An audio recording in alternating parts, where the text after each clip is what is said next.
सभी को राधे राधे। पिछली क्लास में अपन ने प्रतिशत में जो जनसंख्या वृद्धि व ह्रास वाले जो क्वेश्चन थे वो किए थे। आज भी अपन उसी टाइप के करेंगे, परंतु आज की क्लास में होंगे कि कितने समय में वो वृद्धि हुई है। जो समय से संबंधित क्वेश्चन है उनको निकालेंगे कि समय कितना रहता है। ठीक है, तो आज का अपना पहला क्वेश्चन लेते हैं कि एक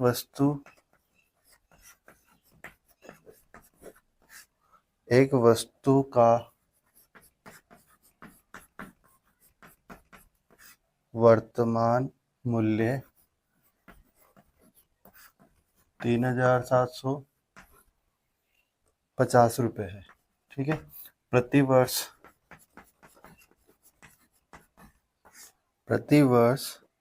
इसके मूल्य में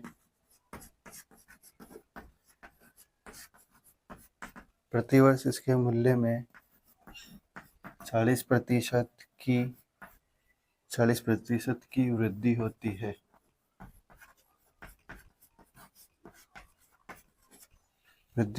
तो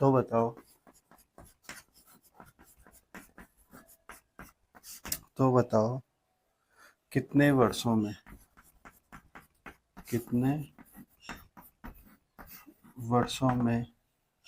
इसका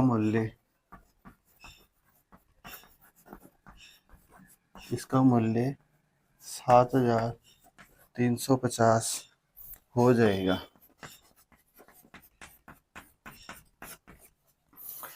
देखो कैसे, देखो क्या क्वेश्चन है कि एक वस्तु का वर्तमान मूल्य, वर्तमान समय में ये मूल्य है। प्रति वर्ष हर साल इसके मूल्य में कितनी वृद्धि होती है? 40% की वृद्धि होती है।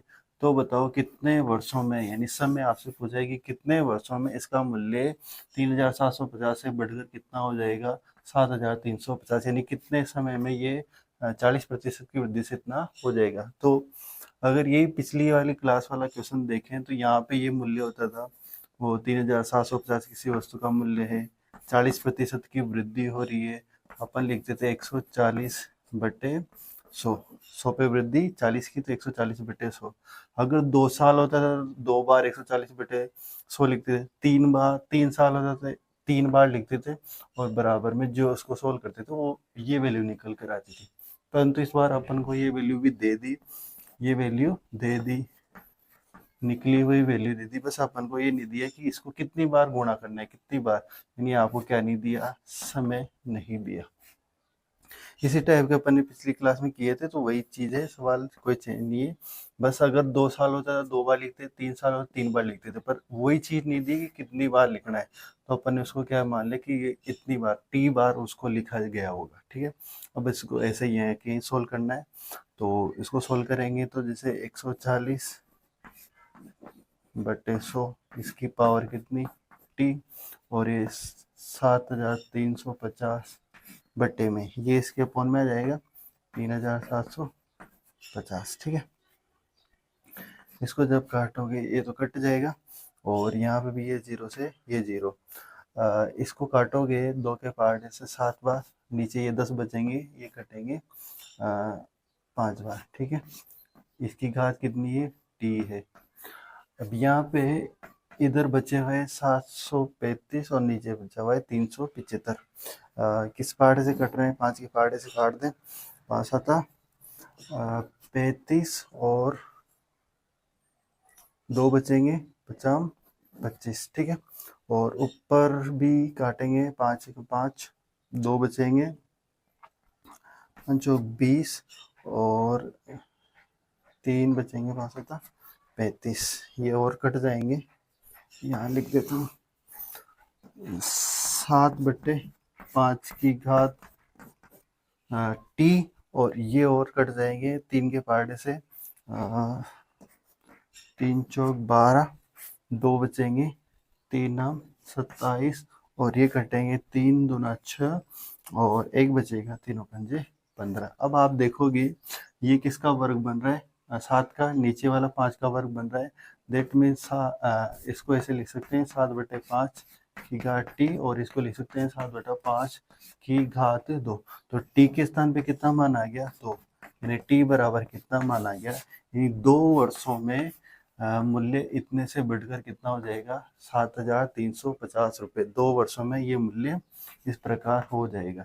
तो जो भी समय वाले क्वेश्चन होंगे उनको इस प्रकार अपन करेंगे। तो एक और क्वेश्चन लेते हैं, क्या क्या चेंज रहेगा देखो क्वेश्चन में। और करेंगे, जो कोई बात समझ नहीं आएगी वो आ जाएगी समझ में। नेक्स्ट क्वेश्चन लेते हैं कि एक मकान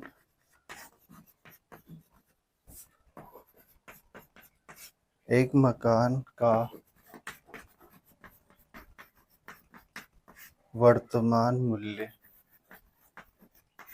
5 लाख रुपए है। ठीक है, 5 लाख रुपए प्रति वर्ष इसके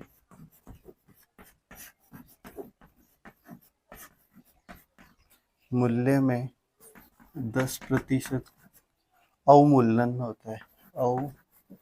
अवमूल्यन होता है।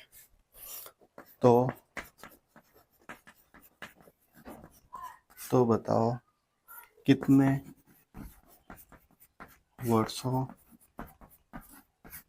वर्षों बाद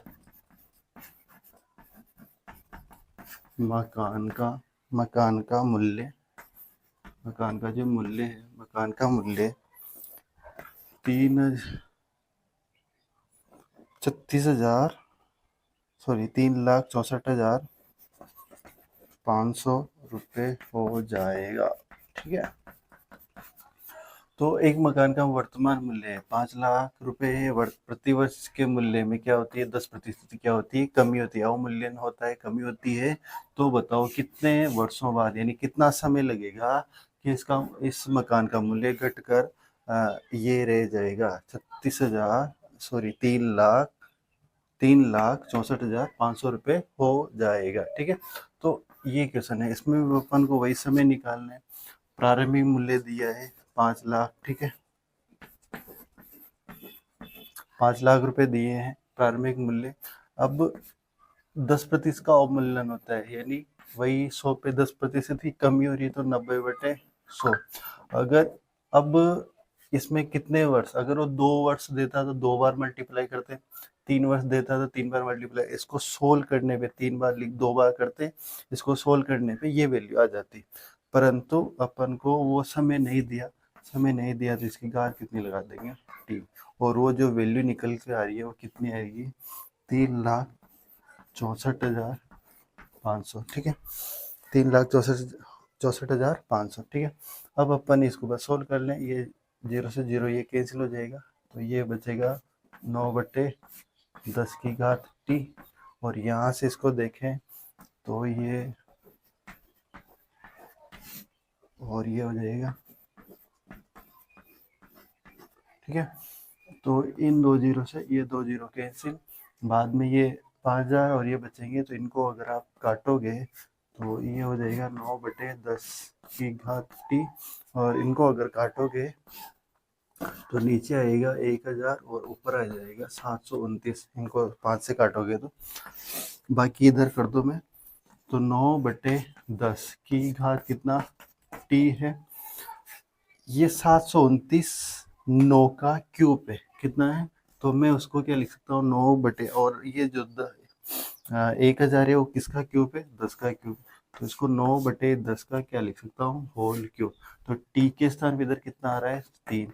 तो टी का मान कितना हो गया, 3। तो इसका मतलब मक्खन का मूल्य 5 लाख से घटकर 3,64,500 रुपये हो जाएगा। कितने वर्षों में, 3 वर्षों में। किस कमी से, 10% की कमी से। ठीक है, तो ये कंप्लीट ये भी हो गया। तो इस प्रकार कुल मिला के अब आप ये सोच सकते हैं कि हर बार ये ऐसा बनेगा क्या कि किसी न किसी संख्या का क्यूब, वर्ग, तो ये हाँ जरूर बनेगा। अगर ऐसा नहीं बनेगा तो फिर अपन उस सवाल को नहीं कर पाएंगे, और हमेशा समय पूर्णांक में ही आएगा, 3 वर्ष, 2 वर्ष।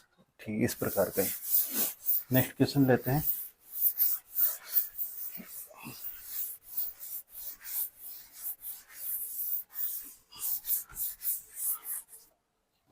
अगला क्वेश्चन आ रहा है, वो बहुत अच्छा क्वेश्चन है, कंपैरिजन वाला। एक जमीन एक जमीन का वर्तमान मूल्य 72,900 तथा एक मकान का वर्तमान मूल्य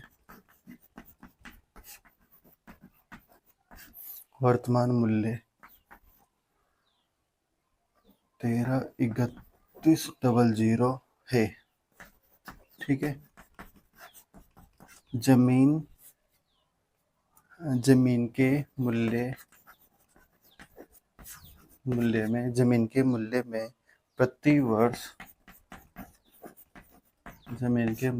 प्रति वर्ष 10% की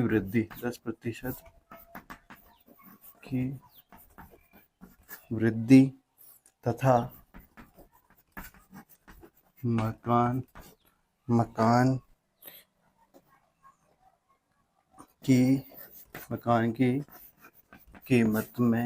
की कीमत में प्रति वर्ष 10% ये 10% की कमी होती है। तो बताओ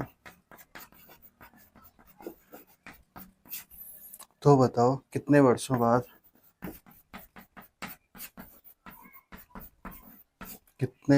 बाद दोनों का मूल्य एक समान हो जाएगा। ठीक है, अच्छा क्वेश्चन है। जब क्या है, कोई जमीन है, उसका वर्तमान मूल्य ये है। ठीक है, 72,900 तथा एक मकान, उसी समय एक मकान का जो वर्तमान मूल्य है वो ये है। ठीक है, 13,33,100 रुपये। ठीक है, तो इस प्रकार उस मकान का मूल्य ये है और उस जमीन का मूल्य ये है। क्या कह रहा है अब आगे कि जमीन का जो मूल्य है उस मूल्य में प्रति वर्ष 10% की क्या होती है, वृद्धि होती है। जो जमीन है उसके मूल्य में, इस वाले मूल्य में प्रति वर्ष 10% की क्या होती है, वृद्धि होती है। तथा जो मकान का मूल्य है, इस वाला मूल्य, मकान के मूल्य में या मकान की कीमत में प्रति वर्ष 10% की क्या होती है, कमी होती है। 10% की कमी होती है।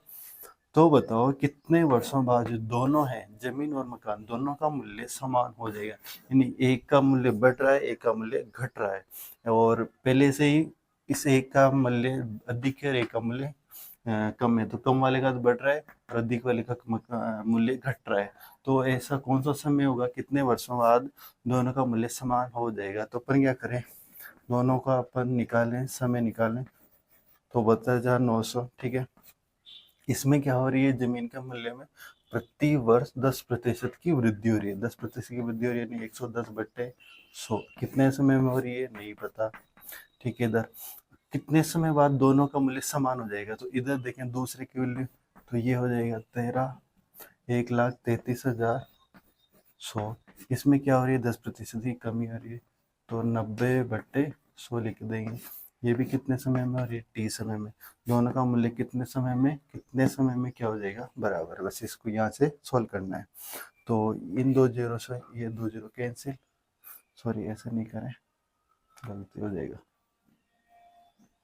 परंतु इन 2 जीरो से ये 2 जीरो कैंसिल हो जाएंगे, और इस जीरो से ये जीरो कैंसिल हो जाएगा, और इस जीरो से ये जीरो कैंसिल हो जाएगा। या फिर यूँ कर सकते हैं कि यहाँ पे भी 11 की पावर टी है, 110 की पावर टी है, 100 की पावर टी है। यहाँ पे भी 90 की पावर टी है, 100 की पावर टी है। तो अपन एक काम कर सकते हैं, यहाँ से, यहाँ 100 है, 110 है। तो अपन एक काम कर सकते हैं कि इस जीरो से, क्योंकि पावर समान है, तो इस जीरो से ये जीरो कट जाएगा, और नीचे 100 से पूरे 100 कैंसिल हो जाएंगे। तो इधर तो बचा 729, 11 की पावर टी, ठीक है, और इधर बचा 1331 और इधर 9 की पावर क्या बच गया टी। ठीक है, तो यहाँ से ये हो जाएगा 11/9 की पावर टी और इधर हो जाएगा, ये हो जाएगा 1331 बटे, ये 729 इसके बटे में आएंगे 729। ठीक है, तो ये हो जाएगा 11 तो यहाँ रहेगा, 9 की पावर इधर आ गया, दोनों की पावर टी समान थी तो दोनों के एक साथ लगा दी पावर टी, और ये 1331 इधर 729 इसके बटे में। ठीक है, तो यहाँ से अपन लिख सकते हैं 11/9 की पावर टी और इधर 1331 किसका घन है 11 का, और 729 किसका घन है 9 का, तो ये 11/9 की घात कितना लिख सकता हूँ 3। तो टी के बराबर कितना आया 3, तो टी का मान कितना आया 3। इसका मतलब 3 वर्षों बाद दोनों जमीन और मकान का मूल्य क्या हो जाएगा समान हो जाएगा। तो ये अपन ने कंप्लीट किए इस प्रकार के सवाल। अब आज की जो ये क्लास थी अपन ने इस क्लास में पिछली जो क्लास थी उसमें तो समय दे रखा होता था, बाद वाले मूल्य कोई 2 साल बाद या 3 साल पहले का बाद का मूल्य निकालते थे। आज की क्लास में अपन ने मूल्य दोनों मूल्य दे रखे, पहले का और बाद का, और अपन ने आज निकाला समय की कितने समय में क्या चेंज हो रहा है। जो नेक्स्ट क्लास होगी उसमें आपको समय भी दे रखा होगा और पहले बाद का मूल्य दे रखा होगा, परंतु क्या नहीं दे रखी होगी कमी या वृद्धि, यानी कितने प्रतिशत की वृद्धि हो रही है कितने प्रतिशत की कमी हो रही है। तो इस वृद्धि या कमी को अपन नेक्स्ट क्लास में निकालेंगे। आज के लिए इतना ही काफ़ी है, मिलते हैं नेक्स्ट क्लास में वृद्धि वाले सवालों के साथ। ठीक है, थैंक यू।